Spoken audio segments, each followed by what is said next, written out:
स्वागत है आपका प्योर पॉलिटिक्स में। प्रधानमंत्री नरेंद्र मोदी इन दिनों बहुत ही चिंतित हैं। अब चिंता की वजह आप कहेंगे कि क्या है? चिंता की वजह ये नहीं है कि आने वाले दिनों में 3 राज्यों में विधानसभा के चुनाव हैं, महाराष्ट्र, झारखंड, हरियाणा। वहाँ पर अगर बीजेपी का प्रदर्शन अच्छा नहीं होता है तो बीजेपी का जो मैंडेट जो 240 आंकड़ों का है उससे आगे कहीं ना कहीं सवाल उठने लगेंगे। सवाल ये नहीं है, इसकी वजह से प्रधानमंत्री चिंतित नहीं है। चिंता की कुछ और वजह हैं। तो चिंता की फिर वजह क्या है? इसके बावजूद कि बीजेपी का हिंदुत्व का जो कार्ड था, हिंदुत्व का एजेंडा और जिस तरह से प्रधानमंत्री का 10 सालों का गवर्नेंस मॉडल रहा है, उसके बाद भी बीजेपी को 240 सीटें ही आई।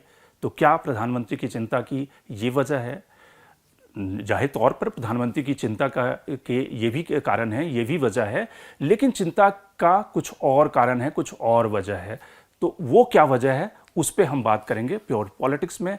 क्यों प्रधानमंत्री नाराजगी से ज़्यादा चिंतित हैं या फिर कहें वो दुखी हैं? तो प्रधानमंत्री के दुख की वजह क्या है? आपने देखा होगा कि पिछले कुछ दिन पहले प्रधानमंत्री ने मुख्यमंत्रियों के साथ एक बैठक की थी, यानी कि प्रधानमंत्री की बीजेपी रूल्ड जो राज्य हैं वहाँ के मुख्यमंत्रियों के साथ प्रधानमंत्री की बैठक हुई। और उस बैठक में प्रधानमंत्री ने बाकी सारे मुद्दों के अलावा, आप कहेंगे कि प्रधानमंत्री की चिंता ये हो सकती है कि विकसित भारत का एजेंडा कैसे पूरा करना है। किसी मुख्यमंत्री को उन्होंने इस बात के लिए डांट लगाई हो कि भाई तुम अपने राज्य में प्रधानमंत्री आवास योजना को सही सफल ढंग से नहीं पहुंचा पाए, या फिर सड़कों का जाल नहीं बिछा पाए, या फिर जो सरकार का जो फ्लैगशिप स्कीम है उसकी कवरेज, उसकी डिलीवरी अच्छे ढंग से नहीं कर पाए। ये सारी वजह नहीं थी। प्रधानमंत्री की जो चिंता की वजह थी, जो उन्होंने मुख्यमंत्रियों के साथ शेयर किया, आप ये अब समझिए कि प्रधानमंत्री मुख्यमंत्रियों को क्या ताकीद कर रहे हैं, या फिर किन बातों पर नज़र रखने के लिए या अपना परफॉर्मेंस सुधारने के लिए कह रहे हैं। प्रधानमंत्री ने मुख्यमंत्रियों को कहा कि जिस तरह से जो हमारा नैरेटिव है, यानी कि बीजेपी का नैरेटिव है, वो हम जनता तक नहीं पहुंचा पाए। जो विपक्ष का नैरेटिव था वो कहीं ना कहीं हावी रहा। और उसकी क्या वजह है? उसकी वजह यह है कि जो सोशल मीडिया है, सोशल मीडिया पर हमारे जो मुख्यमंत्री हैं, हमारे जो नेता हैं, उनका जो ट्रैक्शन है, उनकी जो इंगेजमेंट है, वो उतनी पावरफुल नहीं है जितनी होनी चाहिए। कहने का ये मतलब हुआ कि जो विपक्ष है, जो अपोजिशन के लीडर हैं, उनका जो सोशल मीडिया का जो ट्रैक्शन है, उनकी इंगेजमेंट है, वो कहीं ना कहीं अपने नैरेटिव को पहुंचा पाने में कामयाब हुए। और हमारे मुख्यमंत्री, हमारे जो नेता हैं बीजेपी के, जो इतनी बड़ी पार्टी है, 18 लाख करोड़ की जिसकी सदस्यता है, और जो कितने सारे राज्यों में आप देखिए कि भारत के राज्यों में रूल कर रही है, सेंटर में पिछले 10 सालों में रूल करने के बाद तीसरे टर्म में भी बीजेपी की सरकार बनी है, वो अपने नैरेटिव को जनता के बीच में पहुंचा पाने में उस तरह से बीजेपी को कामयाबी नहीं मिली।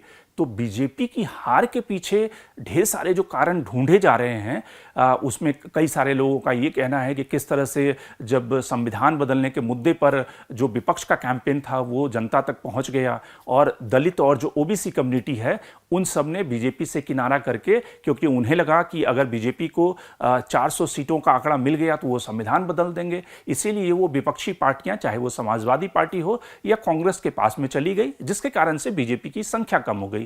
तो बीजेपी का जो फैक्ट फाइंडिंग एनालिसिस है, उसमें जो सबसे बड़ा फैक्टर बीजेपी को लगता है और जो पार्टी हाईकमान को लगता है कि बीजेपी का जो सक्सेस का फार्मूला है, यानी कि जो हिंदुत्व की आइडियोलॉजी और हिंदुत्व का जो फार्मूला है, या फिर उसको आप पोलराइजेशन की पॉलिटिक्स भी कह सकते हैं, वो तो बीजेपी को सक्सेस पिछले 10 सालों में दिलाती रही है।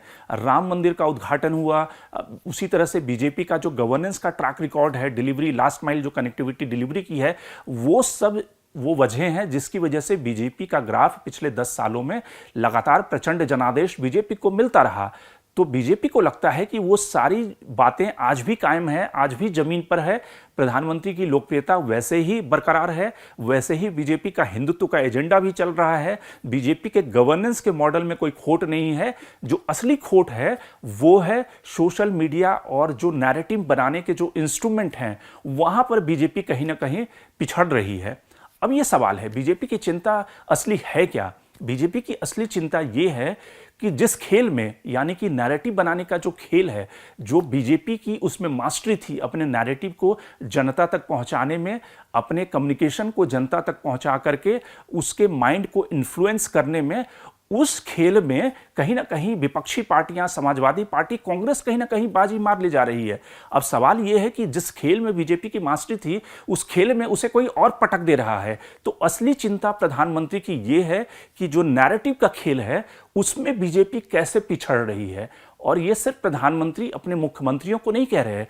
पिछले कुछ दिनों में उत्तर प्रदेश में जब हार के कारणों की समीक्षा करने के लिए बीजेपी के ऑर्गेनाइजेशन जनरल सेक्रेटरी बीएल संतोष, जो कि एक काफ़ी महत्वपूर्ण पोस्ट होता है बीजेपी के संगठन में, वो जब यूपी में समीक्षा करने गए तो उन्होंने यूपी के नेताओं से एक सवाल पूछा। अब वो सवाल क्या था?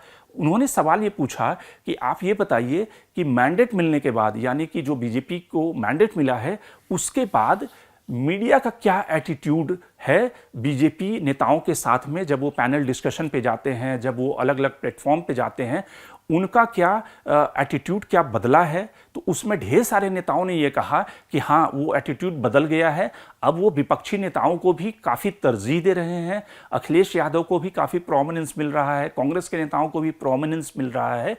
तो बीजेपी की जो असली चिंता इस समय है कि मैंडेट्स जो 240 का है, उससे कहीं ना कहीं पूरे देश में एक जो नैरेटिव का संतुलन था वो कहीं बिगड़ रहा है, और जो विपक्षी नेताओं को जो ट्रैक्शन मिलना शुरू हुआ है वो कहीं ना कहीं नैरेटिव को खराब कर सकता है। और इसीलिए सिर्फ बीएल संतोष नहीं, बल्कि प्रधानमंत्री ने जब मुख्यमंत्रियों को ये ताकीद किया कि वो अपने सोशल इंगेजमेंट को मीडिया पर, सोशल मीडिया पर कैसे बढ़ाएं, इस पे काम करें। उसमें प्रधानमंत्री ने ये कहा कि कई सारे मुख्यमंत्री हैं जो केवल रिट्वीट कर देते हैं, यानी कि ट्वीट को रिट्वीट कर देते हैं, उसमें इंगेजमेंट नहीं होती। तो वो अपने क्रिएटिव ढंग से कैसे उसमें रचनात्मकता लाकर वो अपने इंगेजमेंट को, अपनी बात को, अपने नैरेटिव को जनता तक पहुंचा सकते हैं, इस पे ध्यान देना जरूरी है। अब ये सवाल इसलिए क्यों महत्वपूर्ण है कि एक प्रधानमंत्री मुख्यमंत्री को, वो कोई देश का प्रधानमंत्री, वो कोई किसी पार्टी का सोशल मीडिया हेड नहीं है जो अपने पार्टी के किसी कर्मचारी को ये ब्रीफ दे रहा है। आप समझिए कि देश का प्रधानमंत्री मुख्यमंत्री को कह रहा है। तो ये ऐसा क्यों है? इसके पीछे की कारण क्या है? इसके पीछे की वजह क्या है? अगर आप देखें कि CSDS के आंकड़ों को देखें, 2019 का जो चुनाव था, लोकसभा चुनाव, वो कहा जाता था कि वो व्हाट्सएप चुनाव था, यानी कि उस चुनाव को जो सबसे ज़्यादा इन्फ्लुएंस किया था वो व्हाट्सएप यूनिवर्सिटी ने किया था, कि व्हाट्सएप के जरिए किस तरह से मैसेजेस, कम्युनिकेशन को हर एक पॉलिटिकल पार्टियों ने या उनके जो लोग हैं या फिर जनता ने एक दूसरे को कन्वे किया मैसेजिंग करने के लिए और ओपिनियन बनाने के लिए। लेकिन 2024 का जो चुनाव है उसके बारे में ये कहा गया कि ये व्हाट्सएप का चुनाव नहीं था, ये इन्फ्लुएंसर का चुनाव था, यानी कि यूट्यूब चुनाव था। इस पे इन्फ्लुएंसर ने जिस तरह से ओपिनियन को शेपअप करने में, ओपिनियन को सरकार के पक्ष में बनाने में या सरकार के विपक्ष में बनाने में, यानी कि खेल बिगाड़ने में जिस तरह का योगदान दिया, वो सरकार के लिए काफ़ी अलार्मिंग है। और सरकार को ये लगता है, अगर आप उस आंकड़ों को देखें कि जो CSDS का आंकड़ा है वो ये कहता है कि जो न्यूज़ का कंजम्पशन है, जो पॉलिटिकल न्यूज़ का कंजम्पशन है, वो कंजम्पशन है 29% जो पॉलिटिकल न्यूज़ का कंजम्पशन है वो डिजिटल मीडिया के जरिए जनता कर रही है। जो ट्रेडिशनल मीडिया थे, ट्रेडिशनल मीडिया में जो टेलीविज़न न्यूज़ चैनल है वो अभी भी लीडिंग पोजीशन में है। वहाँ पर 42% जो न्यूज़ का कंजम्पशन है, जो जनता अपनी राय बनाती है, जो जनता सुनती है, वो टेलीविज़न न्यूज़ के ज़रिए सुनती है। लेकिन जो अखबार हैं, जो न्यूज़पेपर हैं, यानी कि जो लेगेसी मीडिया एक ज़माने में मानी जाती थी, उसको डिजिटल मीडिया ने पछाड़ दिया है। 16% ही लोग जो हैं वो अखबारों के ज़रिए, न्यूज़पेपर के ज़रिए न्यूज़ का कंजम्पशन कर रहे हैं।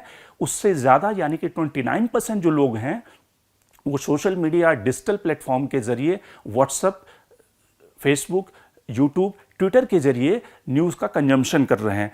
डिजिटल मीडिया के अगर उस सेगमेंट को डिवाइड करें, जहाँ पे ये कहा गया है कि व्हाट्सएप के जरिए 35% लोग न्यूज़ का कंजम्पशन कर रहे हैं, यूट्यूब के जरिए 32% लोग कंजम्पशन कर रहे हैं, फेसबुक के जरिए 24% न्यूज़ का कंजम्पशन है, इंस्टाग्राम के जरिए 18%, ट्विटर के जरिए 6.5% है।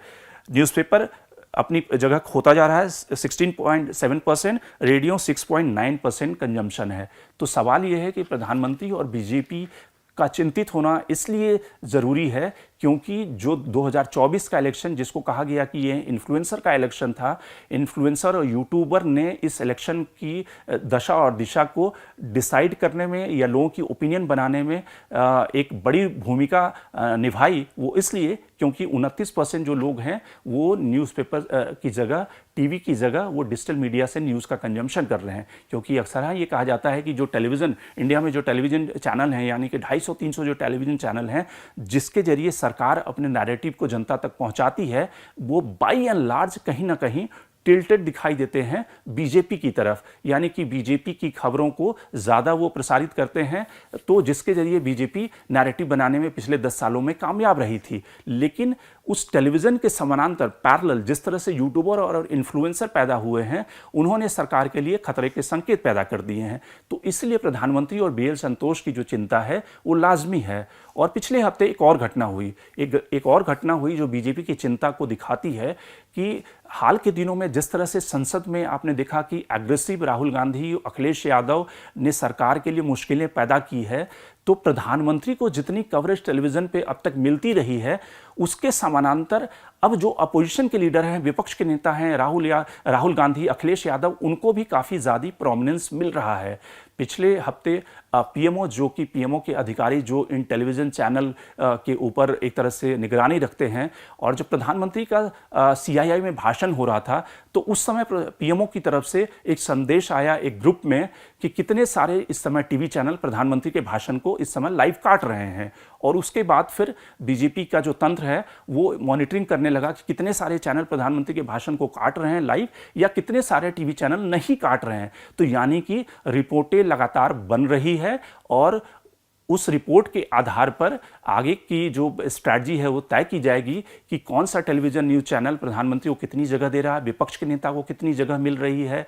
क्योंकि आपने देखा होगा कि पिछले एक हफ्ते में जिस तरह से सरकार ट्रेजरी बेंचेज की तरफ से जो स्पीकर हैं उनका जो एटीट्यूड चेंज हुआ है, आपने शायद ही इससे पहले 5-10 सालों में देखा हो कि अश्विनी वैष्णव जो एक सरकार के बहुत ही महत्वपूर्ण कैबिनेट मिनिस्टर हैं, उनको गुस्सा होते हुए, और अश्विनी वैष्णव एक माने जाते हैं बड़े ही कूल पर्सन, बड़े ही तार्किक ढंग से अपनी बातों को रखते हैं, लेकिन लोकसभा में बोलते हुए जिस तरह से वो कांग्रेसी सांसदों के ऊपर, अपोजिशन के ऊपर हमलावर हुए, वो कहीं ना कहीं उस चिंता को दिखाता है कि अगर विपक्ष ट्रैक्शन पाएगा तो उसको काउंटर करने के लिए जरूरी है कि सरकार के जो मंत्री हैं, सरकार के जो मुख्यमंत्री हैं, वो हमलावर हों। और इसीलिए अनुराग ठाकुर के भाषण को प्रधानमंत्री ने ट्वीट किया और कहा कि यह भाषण बहुत ही सुनने लायक है। जिस तरह से अनुराग ठाकुर ने एक तरह से विपक्ष की धज्जियां उड़ाई, तो सरकार के मंत्री हमलावर हो रहे हैं। सरकार की चिंता है कि किस तरह से नैरेटिव बनाने का जो खेल चल रहा है उसमें सरकार की लीडिंग पोजीशन हो, चाहे वो सोशल मीडिया पर हो, चाहे वो टेलीविज़न चैनल में हो या फिर न्यूज़पेपर में। और इसीलिए आने वाले दिनों में जिस तरह से ब्रॉडकास्टिंग को लेकर जो सरकार एक बिल लाने की कवायद कर रही है कि जिसमें यूट्यूबर जो इन्फ्लुएंसर हैं उनको किस तरह से लेगेसी मीडिया के साथ में OTT प्लेटफॉर्म की डेफिनेशन डालकर उनको लाया जाए, ताकि सरकार का उस यूट्यूब और उस तरह इन्फ्लुएंसर पर भी उनका कब्जा हो सके। ये सारी चिंताएं जो इस समय है वो प्रधानमंत्री और रूलिंग पार्टी की है कि किस तरह से नैरेटिव का जो मीडियम है वहां पर सरकार का कंट्रोल बदस्तूर जारी रहे। Shankar Animesh, the print. लेकिन अब हमारे YouTube चैनल को सब्सक्राइब करना ना भूलें। अपने कमेंट्स, अपने रिएक्शन लगातार हमें भेजते रहें।